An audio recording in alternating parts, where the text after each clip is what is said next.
Assalamualaikum warahmatullahi wabarakatuh. Perkenalkan saya Dr. Dwi Ayu Kusnowardani dari Puskesmas Bontang Selatan 2 akan menjelaskan tentang penyakit diabetes mellitus atau D. Pertama-tama, kita belajar tentang definisi dari penyakit tersebut.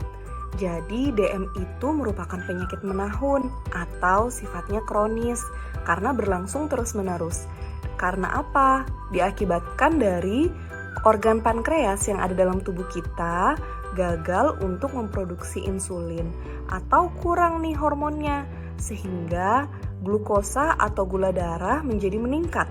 Pada saat puasa lebih dari 126 dan pada saat tidak puasa lebih dari 200. Kondisi ini berbahaya bagi tubuh karena kadar gula yang berlebih menimbulkan stres dalam tubuh sehingga merusak organ sekitarnya. Gejalanya yang harus kita waspadain seperti sering lapar, sering haus, sering buang air kecil ke kamar mandi, dan disertai dengan penurunan berat badan tanpa diketahui penyebabnya. Gejala lain seperti gatal-gatal di daerah kemaluan, kemudian keputihan, bahkan impoten pada pria, penglihatan bisa kabur, kesemutan, luka yang sulit sembuh, mudah mengantuk, dan lelah juga bisa efek dari peningkatan kadar gula darah. Jadi jangan ragu untuk periksa ke fasilitas kesehatan ya. Terus, kalau udah punya gejala di atas ditambah dengan faktor resiko mengidap DM seperti obesitas. Gimana cara tahu obesitas? Yaitu kita ngitung antara berat badan dibagi dengan tinggi badan dalam satuan meter dikuadratin. Jadi, BB per TB kuadrat kalau hasilnya lebih dari 25, berarti indeks massa tubuhnya obesitas. Jadi, sangat potensi terjadinya penyakit DM. Kemudian, pola hidup yang kurang sehat, seperti makan makanan yang berlebih.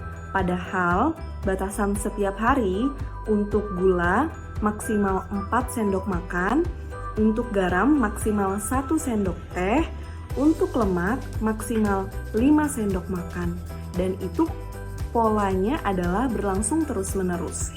Kemudian yang beresiko lainnya adalah kaum mager atau malas gerak. Padahal disarankan setiap hari kita beraktivitas fisik seperti berjalan minimal 30 menit setiap harinya. Kemudian untuk usia lanjut di atas 40 tahun. Tapi kalau pola hidupnya nggak sehat, nggak menutup kemungkinan kurang dari 40 tahun berisiko juga loh terjadinya penyakit DM ini. Dan yang terakhir, riwayat keluarga. Kenapa? Karena di keluarga tersebut pola hidupnya juga sama, misalnya dari konsumsi gulanya, dan memang ada genetik yang menunjukkan bahwa kemungkinan berisiko terhadap penyakit DM.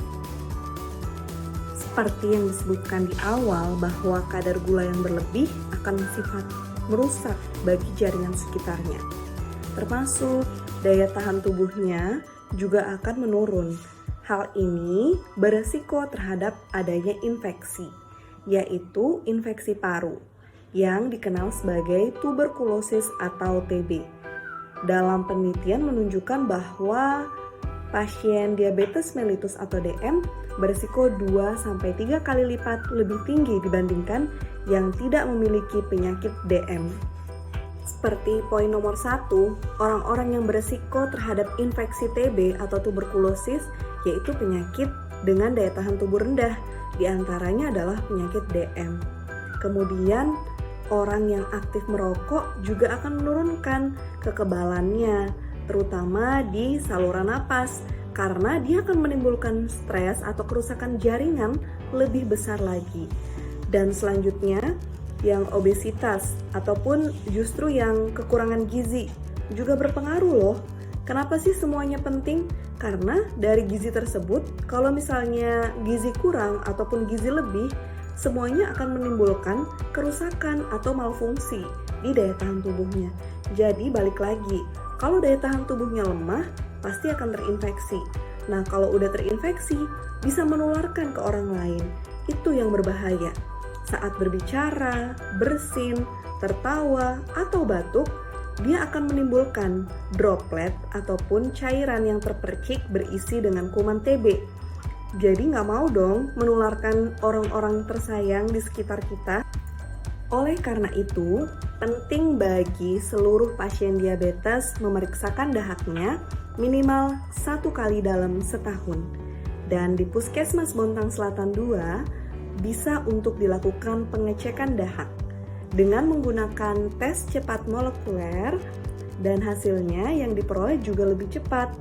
Kita menamakan sebagai perhatikan dia atau pemeriksaan dahak rutin untuk pasien diabetes. Kenapa sih penting banget? Selain beresiko lebih tinggi, juga yang dulunya pernah terdiagnosis TB bisa menimbulkan kekambuhan dan kematian lebih besar. Karena kalau kadar gula darahnya tidak terkontrol dan daya tahan tubuhnya juga terus menurun, penyakit TB ini akan menjadi sangat berbahaya. Kalaupun sedang tidak batuk, juga tetap beresiko loh. Jadi tetap harus periksa dahak. Gimana langkah-langkahnya? Yang pertama, kita kumur dulu ya pakai air untuk membersihkan sisa makanan dari dalam mulut. Yang berikutnya, kita mengonsumsi airnya, air hangat untuk bisa memberikan uap bagian tenggorokan. Selanjutnya, kita melakukan pemanasan kecil seperti meregangkan bagian bahu dan juga dada.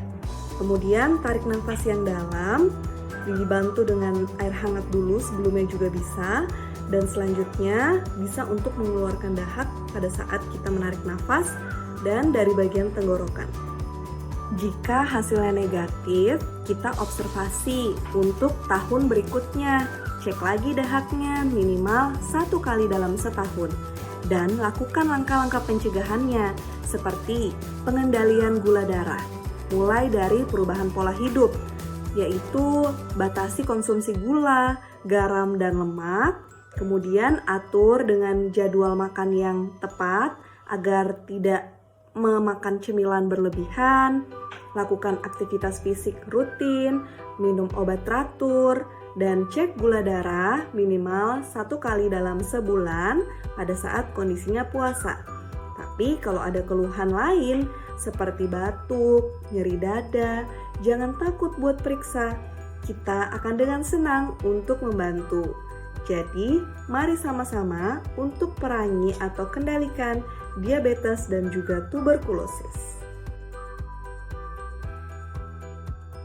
Assalamualaikum warahmatullahi wabarakatuh. Saya Rizka Anggraini Ayuning Tias, AMD Farm, tenaga teknis kefarmasian di Puskesmas Bontang Selatan 2. Diabetes adalah penyakit di mana kadar gula darah tinggi. Di Puskesmas Bontang Selatan 2 tersedia obat untuk anti diabetes. Salah satunya adalah metformin.